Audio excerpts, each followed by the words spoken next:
welcome back to my channel. Today we're going to be talking about the books that I want to read in 2025. So there's only going to be one book that has not been released yet, and it's a sequel to a book that I read earlier this year. So I had to mention it, but I did specifically want to talk about books that are already out or just books that I've had on my shelves for a bit that I want to get to before the year ends. So let's go ahead and get into the video. I'm going to try and organize this by genre so that way it's a little bit easier for you guys to navigate. And I will put the next section, which will be fantasy, up on the screen somewhere here, so that way if you want to skip this part, but this is only going to be one book, so bear with me. We have Where Time Stands Still by N.S. Perkins. This is a contemporary romance about a lawyer whose family has Alzheimer's running in their genes. So basically she refuses to have a romance just because she doesn't want to hurt anybody and subject them to that fate because she is most likely going to get Alzheimer's. And then we have the MMC, who essentially needs a lawyer for something going on at his family's farm. Something happens with his dad. I know that's a very broad description, but it was enough to pull me in to get me to want to read this book. Based on the cover, I feel like this needs to be a winter read, so I might save this towards the end of the year, but I am super excited to get to it, and I feel like it's gonna make me cry, and is that not why I read books half the time? So next, I'm gonna mention a couple horror books because I do tend to read a little bit of everything. I typically read romance and fantasy, romantasy as well, but I do dabble in basically every genre. We have Slewfoot by Broom. I've been wanting this book for so long, and it was just gifted to me for Christmas, and I am so excited to read this one. Basically, the devil goes to help her punish people who've wronged her. So it's very interesting, and I believe there's pictures somewhere in here. Oh. What is that? I don't know, but this cover is beautiful and I am so excited to finally read this. I will either save it when I'm in the mood for horror during the summer or probably Halloween. So one of those two times I will finally get to this book. We have My Heart is a Chainsaw by Stephen Graham Jones. I have heard so much about this recently and I'm so excited to read it. Basically, imagine a teenage horror junkie. She ends up in her own slasher. I don't know. That's the basis of what I know of this book. I'm super excited to read this one. I believe it's a series. I believe there's 3 or 4 books out right now. Don't quote me on that. I'll put it somewhere here, whether there's 3 or 4. And we have Babel by R.F. Kuang. I am so excited to get to this, but also extremely intimidated. I recently found a love for dark academia, and this book has been a very well loved, talked about, but I don't know, I feel like it's going to be very dense. It's not that long, it's under 600 pages, but I definitely have to save this one for when I'm in the mood, because if not, and if it's slow paced, I'm so scared that I'll end up wanting to DNF it just because I like getting through books quick. It has to grab me at the beginning and pull me through to the ending. And this would be my first R.F. Kuang book, and I really want to read the Poppy War series as well by her, so I have to get through this one first because I already own it. I'm going to talk about a couple series that I already own the first books of. I actually just finished the first book in this one, Magnolia Parks by Jessa Hastings, and my goal is to read the entire series this year. I'm hoping that I'll be able to do that given the rest of my TBR for the year, but I'm very excited to read the rest of what goes on in here.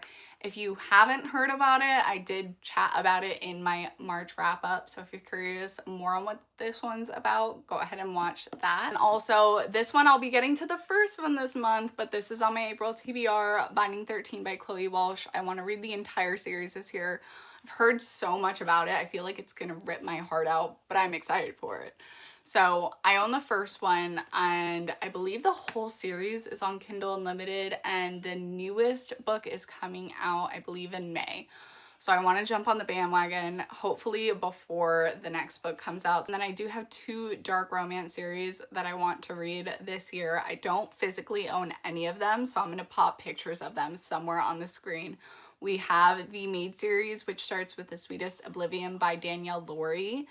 Don't know what it's about other than a mafia romance. And then we also have the Legacy of God series by Raina Kent. I've heard so much about it. Actually, I was at an Onyx Storm release party at Barnes & Noble's, and there was a couple girls who I was chatting with, and they were literally buying the books while we were at the party, and they were raving about the series. So I definitely want to read that one soon and just experience it for myself. I don't really read dark romance like that, but they convinced me to read it. For another one that I do own, I don't know if this is technically classified as dark romance, but the entire bind up of the Mindfuck series by St. Abby. I got this, actually, I believe this was another Christmas gift this past year. So it's still fairly new, but I definitely want to read it, and it just makes it so easy because all the books are right here in one. And I heard that the individual books are very short, so I feel like they're gonna be really quick reads. But long story short, it's a serial killer romance, not exactly like Butcher and Blackbird. No. She is the one unaliving people, and he is the FBI detective assigned to find the serial killer, i.e. his girlfriend. I am so excited for this one. I love Criminal Minds, and I loved the Natural series by Jennifer Lynn Barn, so I'm hoping this is gonna give similar vibes. I'm super excited for this one, and I have a feeling I'm going to love it. Okay, and so for series that I don't own that I want to read that are fantasy, I want to read the Legacy series, which starts with Arena, Shadow, and Endings. I don't know the author's name, so I'm gonna pop it somewhere on the screen along with the covers. But I've just heard so many good things. I believe it's Romantasy, and I am so excited to eventually get to it. Another one we have on this list is going to be the House of Devils series, starting with The City of Gods and Monsters by Kayla Edwards. It's another one. I actually did start the first book on my phone prior to getting my Kindle, and I put it down just because it wasn't what I was in the mood for at the time. So I definitely need to pick it up, because when I tell you that thing starts with a bang, I really like the characters. I only read the first couple chapters. So now that I'm back in my fantasy kick, I need to pick that back up. And then also we have the first book in the Fire and Metal series. The first book is the only book released, but I don't even know much about it, but it's Metal Slinger by Rachel Snyder, and I have heard that it is so good and it leaves you on such a cliffhanger, and that was enough for me to want to read it. So I will probably be reading it shortly, I'm hoping, especially since it's on Kindle Unlimited. I tend to read so much quicker on my Kindle than I do physical copies. So I'm so excited for that one. Can you guys tell this is just me saying how excited I am to read books? What's new? Okay, so next we have one that I have owned for way too long that I still have not read, The Invisible Life of Addie LaRue by V.E. Schwab. So I have met V.E. Schwab countless times. Every book for her has been an auto buy for me. Why I have not gotten to this one yet, I don't know. Was it the hype? Maybe, I don't know, but I am so excited. I did start it once. It was a little slow for me at the beginning, so I just need to pick it up again. I've been wanting to read it. It's just, I think I'm honestly scared of what it's gonna make me feel just because of the premise. Basically, every time she walks out of a room, everyone she interacts with forgets her. And that just sounds like a recipe for heartbreak. Especially, I remembered she started off, like, it's non-spoilery, she starts off with somebody that she has feelings for. I just putting myself in those shoes, I cannot imagine having to lose somebody basically every time I see them. It sounds tragic. But I need to force myself through this one because I have a feeling it's gonna end up being a favorite. We have From Blood and Ash by Jennifer L. Armentrout. Another one, I don't know why I haven't read this yet. I've read all except the last book of the Lux series by her, and I love that series. It's a young adult sci-fi about aliens, and it's so good. Quick pace. I will not say that the writing is the best thing you'll ever read, but is it highly entertaining, addicting? You love the characters? Yes, absolutely. I will probably never stop recommending that book. And this one's fantasy. I think it's honestly the hype that's put me off a little bit. Some people love this series, some people hate it. So I'm really scared what side of that I'm going to end up on. But I do have a couple books in this series. I think it's also just intimidating because it's such a big series. I know there's this one and then there's the prequel series, which I want to say it's 3 books. Yeah, I also really need to stop putting this one off and just pick it up and see for myself whether I like it or not. And then we have another one that I'm actually reading the first book in the month of April, which is The Book of Azrael by Amber V. Nicole. I'm so excited to get to this one. This is a badass female main character. I've heard that the female main character in this is some people's favorite, so I'm very excited to read it because I'm looking for another Elaine type character because I'm in love with Elaine. She is so great and similar. Oh, Elaine and Manon. If Elaine and Manon had a baby, that is who I want to read about. She is the morally gray one, and it's fantasy, it's romantasy. I'm very, very excited to get to this one and see more of what it's about. I typically like to try going into books blind, so that's the very general premise. And I have the first book in this series, which I've already read, but I have to mention it. The second book to Quicksilver is probably one of my most anticipated releases of 2025. The second book is Brimstone. I believe we just got a cover release and some people weren't happy. I don't honestly care. I don't care what is on the cover. I care what's inside this book. I loved Kingfisher and Saris. Saris was such an amazing female main character. The friendships that were built throughout the story with Ren and Carrion. I loved Carrion. I thought he was so witty and funny. It was such a good time reading about him. But again, I loved almost every character in here.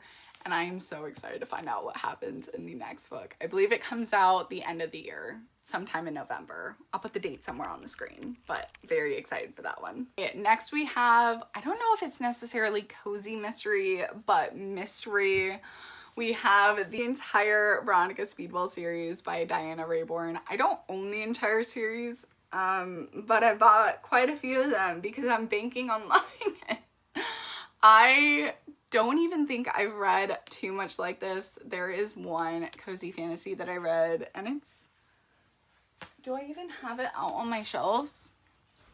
Needless to say, it's a cozy mystery that takes place in London, 1887, and I need to know no more to want to pick this series up. I am so excited to get to this one. Okay, we are almost done, guys. The last 2 books that I am going to mention are young adult fantasies. We have Belladonna by Adeline Grace. I've had this one also since Christmas, and I've wanted it for a long time, and then it started getting hype.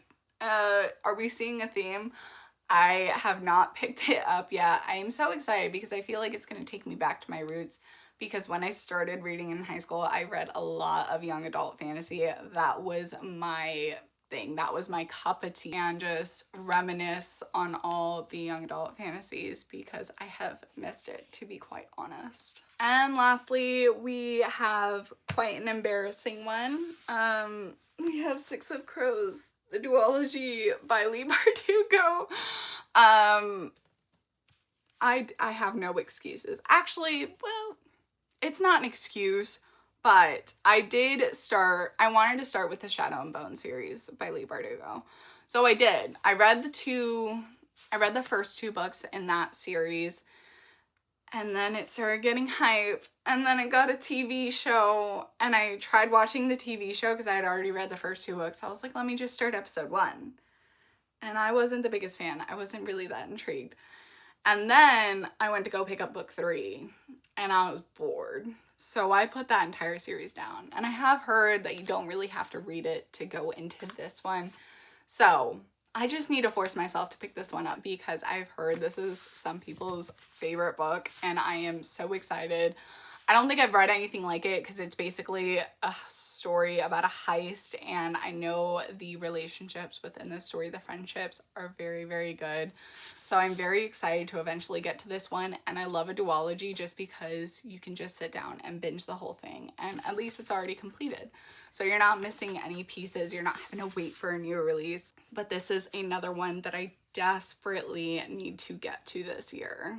Anyways, that is all I have for you guys today. Thank you for watching. Please like, comment, and subscribe, and chat with me about books in the comments section. What are some books that you guys have been putting off that you want to get to this year, or just anticipated releases, popular series that you want to read, unpopular series that you want to read? Let me know in the comment section below, and I will see you guys in my next video.